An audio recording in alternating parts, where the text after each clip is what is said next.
Hello, everybody. Welcome to a story, I guess. This is called Unroaded. It's a post apocalyptic story with interactive elements in it. So, we're just going to start off right here, right now, and we're just going to get into it. I posted a video about this story last night, but the recording software did not actually want to capture the whole story, so I had to. Actually, it only stayed. The recording software, for some reason, stayed on the main menu, so here we are again. Sickness and death, blowing from the nauseous yellow sky. Clouds, light and ghostly, are frozen, as if time stops where is no life. The vagrant sits on the wall of a half-ruined fortress and tries not to look at this sick sky that evokes anguish, disturbs echo of heartache, like the living can have. There is no way out. Windows are crammed with boards, doors are buried in the earth for centuries, but he is in no hurry to leave. Day, week, month, he sits, looks away, then time starts to lose meaning, disappears, until the wall begins to crumble. Sooner or later he will fall, so it better be his choice and not the fault of the crumbling stone. He rises to step forward. The wind doesn't whistle in the ears, eyes don't water. The ground approaches, but the heart doesn't beats in fright as well. He falls to the dusty ground and crumbles as a bunch of bones, rings with armor, and then silence ensues. Slowly, indifferently, Vagrant sits down and begins to gather himself by the pieces. Wrist to a forearm, a hand to a clavicle. Not a speck of blood anywhere. The Vagrant creaks with his jaw. The war lasted for decades, and he was one of its many victims. When kings' armies decreased, commanders of both sides attracted otherworldly forces. Fallen warriors rose and charged into battles again. They fought mindlessly, tirelessly, and yet the war saw its end. Hold on. I'm gonna turn down the... I'm gonna turn that down a little. Okay. And yet the war saw its end. But her soldiers haven't. Only the lifeless lands full of dead men remained. The vagrant fed to the fire orders and issued to him before the first battle. Throughout his helmet on which royal symbols were flaunted, smeared in the resin clothes that were copying the colors of the once native land. For having forgotten someone's bright face 100 years ago, for that now he feels nothing except sore bitterness for the nauseous yellow sky. So far it seems there was a big war that I guess kind of crumbled the world's economy. I I'm not too good with interpreting stories, so I'm just going to continue and act like and hopefully I didn't say something stupid. The magic of death has turned this world into a mass grave. Was he like what was he like before? The vagrant doesn't remember. The last thing memory clings to is the name. He had a name once. Short, proud, sounding, simple and frequent, really.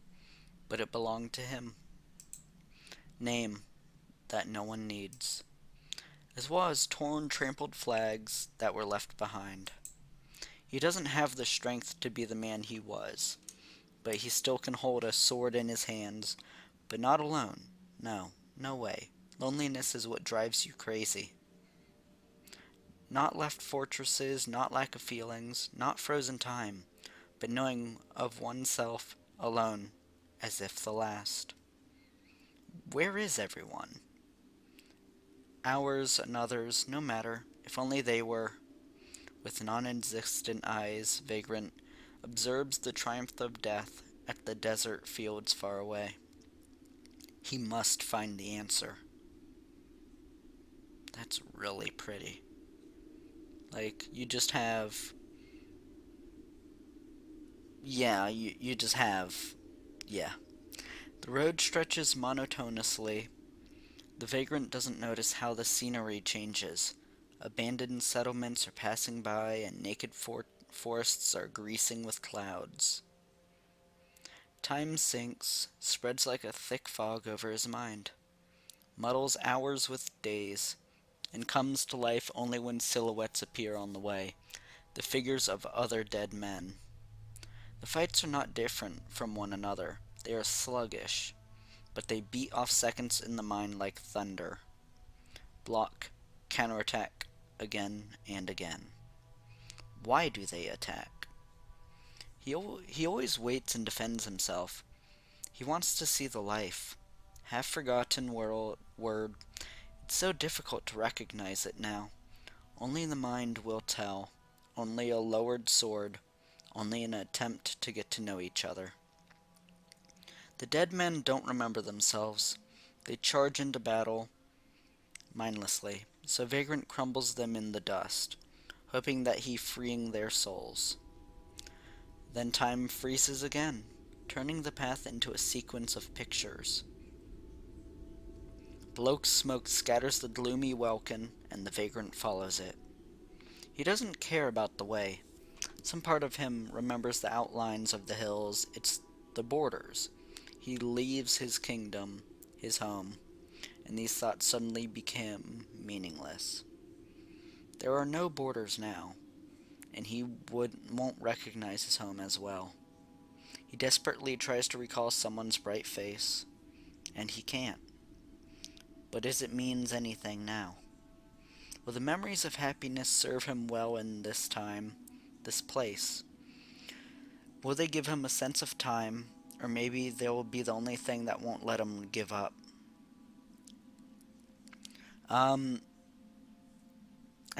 I think we should trust the feelings. Cause like, kind of, cause normally when you have that gut feeling, I think it's better to trust it and just go along with it. The vagrant doesn't know. No one could tell him what awaits ahead, so he asks his past for the strength. The tips of her lips rise. Is that a smile? And he feels better. He continues the way, reflecting on what was before, and ignores formidable clouds that gathered overhead. Ashes spreading in all directions with coal. Twice burned land, he recalls and looks at the new fire. Fire is dancing freely, but sleepily. It stretches to the sky and settles, breathes to its full height, leans, burns clouds, and clings to the ground. Dead men gathered around the fire, nude, charred. They enter the scarlet flame and lie in the core of the hearth, one by one, slowly and impassively. Then they rise and leave the fire, sharing it with the rest. The vagrant breathes with ashes and doesn't feel the fire's warmness.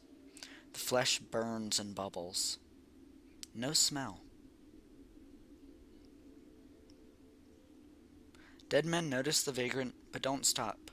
Only one of them still have a tongue, and he tries to speak. "Stand to the line!" His voice is dry. There is no sadness or pain in it, only indifference. "What are you doing?" "Stand to the line. We kill ourselves. We share the fire, because anywhere nearby, there is no another one. We don't want to go anywhere. We don't want to look for another fire. After all, it is here. Even if so small. Some have already freed themselves. Others burn themselves a little by little to give the others chance to die. What if the fire will go out?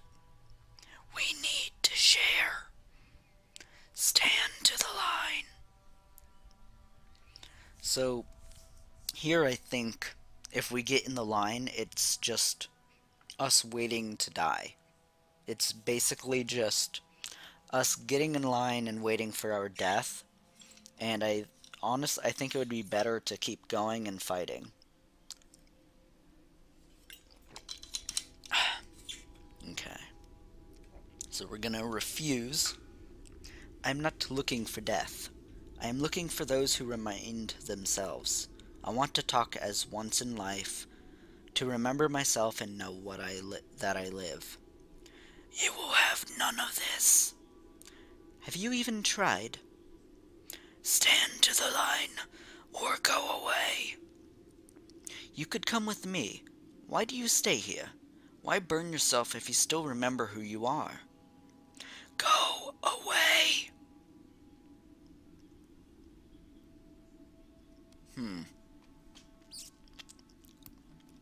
Offer them the last death? Don't know what it is, so let's see. I can kill you. Won't come from Elsa's hand. Only fire will give it. Stand to the line or go away. I've killed before. My rivals didn't rise. I could help you. Go away. Listen. Go away. Away. Away. They enjoying it. They want to be with the fire. Become a fire. Forget all. Neither life nor death is important as long as you have a goal. Their goal is to burn. No one will help them. Time flies by like a swift bird of prey and snatches seconds from life along with the flesh. The vagrant feels older than he should. He doesn't like it, so he leaves. The ashes last a long while. It extends for 3 rising suns, which Vagrant hasn't noticed till now. Light and shadow used to be the same for him. Now he counts the days. At night he makes a halt. He doesn't need to rest, but it makes the way easier. He looks at the stars and gives them names. Okay, this is George. We got George on the far right, or far left. On the top, we got Humphrey. Then after that, we got uh, Charlie. Yep, this is Charlie. The third one from the left is Charlie. The next, we got Pancake. Yep, Pancake. Boom. Then that last one, he is our good friend. What's his name? Um, he is Billy. Okay. Man, I don't even remember their names already. I know Pancake, and that's about it. Okay, let's keep going. Words are sprung up by themselves. Bird, pearl, Virgo, shield, and smile. Her smile. So we weren't even close to their names. Those are weird names. Morning leads him to a lifeless city.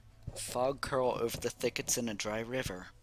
The vagrant raises his head with the hope of seeing the flag waving over the towers, but their silhouettes are still. He carefully invades the abode of calmness. Silence envelops the city. Only the sparse howling of the evil wind can be heard. This place is like an echo of a bygone time, and the vagrant decides to call it that way. Echo. Perhaps when the city ends, the sadness that had settled in the heart will also go away. Once this place brought people joy. Memories sneak up like an annoying melody. He gives in to it. He remembers the loud talk and bustle. Wagons' wheels are knocking along the crowded streets. The child steals an apple from the basket of the returning home lady. She doesn't notice. She looks at the vagrant. Playful smile, the vagrant turns away only because someone is waiting for him at home. How what he lives now can be called a life. The vagrant wants to go home. He stumbles over something and barely keeps himself from falling. Lowering his gaze, he sees that the dead man lying among broken slabs has blocked his way. The knee raised for a footboard slowly goes down. Why do you do this? The vagrant examines the face under the helmet. Neither skin nor muscles, only bones. The dead man can't answer. He didn't even move. Let's let's pat him on the shoulder. I want to help you. The vagrant doesn't have time to notice the dead man's hand rises. He swings and throws at the stranger. His second hand. The vagrant dodges. Seek for the fire. It can bring the last death. He doesn't receive an answer, but the dead man rises creaking with bones and leaves. Perhaps to seek the fire. Chance reaches from the heart of the city. The vagrant goes by the overgrown stone slabs and doesn't listen. It's all in his head. He finds a chapel and steps inside with caution, examining the rotten wooden beams. The ceiling is still holding. How many prayers have these walls heard? How many of them God heard? That sky is really pretty. I really like the art style as well. It's simple, but yet like it tells a lot. Yeah. Has anyone survived this war? A steady knock comes from somewhere. The vagrant follows it and finds himself in the chapel's basement. He sees the three dead men. One stands against the wall and beats the stone with his head. His skull is full of cracks. It looks like he's doing this for a long time. The other two sit beside him and watch. Ugh. Newbie. Another. Won't last. Toe. The dead man who spoke second tears the little finger from his foot and puts it on the barrel, where is already lying the palm. Did they bet on the vagrant? Too soon. This one is still alive. Loud noise. The skull of a dead man who was beating the wall with his head finally cracks. The body falls to the ground limply, raising a heap of dust. The first dead man laughs hoarsely and takes the palm. Won again. You always bet on death. Because there can be no other outcome. It can. No one needs immortality. Our fate is another search for immortality. Their strange dialogue suddenly stops. They turn to the newcomer. Say goodbye to the toe. Already. How long have you been wandering? With delay, Vagrant realizes that the last phrase was addressed to him. He doesn't move, looking at these odd dead men, and thinks what to answer. Conscious. For the first time. Conscious. I don't remember the time. What are you playing? Making bets. We are making bets. Everyone is dying. There are no losers in this game. When I have spare bones, I bet on life. And then I get new bones. And what are you doing? It's not easy to get used to their speech. They are like snatching from their thoughts only the meaning. I'm looking for someone like me to save myself from madness.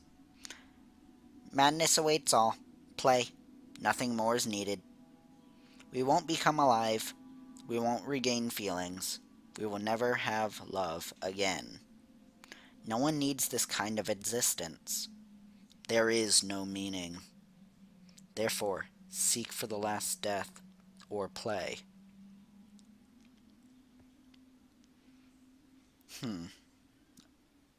I want to see what else they have to say. Dead men don't give the vagrant too much time. To see the doubt was enough for them. The first one stretches out his hand to the barrel and takes the little finger of the second one. He is not dead yet. It won't be long. It wasn't a threat, more like the statement of fact. The disturbed dust lazily hovers over the stone.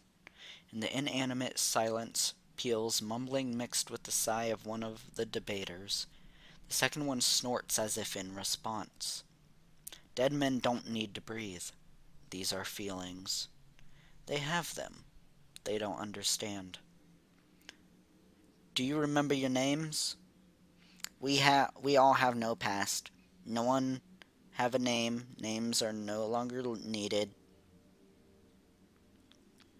I want to name them. I want to give them some names. I need so I can distinguish you. Maybe Ben and Bean. Who is Ben? Who is Bean? I like Ben. Then I am Bean. The second one turns towards the vagrant. And who will you be? The vagrant. Uh, the vagrant. No, wrong voice. The vagrant. Fuck it. Such a hypocrisy. Saddled us with names and refuses to take one. No, wait. The vagrant. Ben, Bean, and the vagrant. Fine. The dead men distracts by their previous victim. What will overgrown with moss faster, he or his clothes? Me. If we will bat on the really dead, let's get out of here. Seek for others. Is Vagrant with us? No, thinks too much. We'll spoil the game. But we'll meet again. If he won't die. Friends? They look at him again. Okay, you know what? These are our friends. The Vagrant nods. Perhaps someday their paths will converge. Then he won't mind friends. Although, he doesn't understand what this word means. He hopes these two will help him out one day. Well, I'm gonna leave this story right here. We're gonna save right there. That's... yes. That's from the last episode that I tried. Return. And so if you guys are liking this story, please leave a like, comment what other games I should play, and subscribe with a sweet ring of the bell. Don't be afraid of those ghosts, and I'll see you guys in the next video. Goodbye.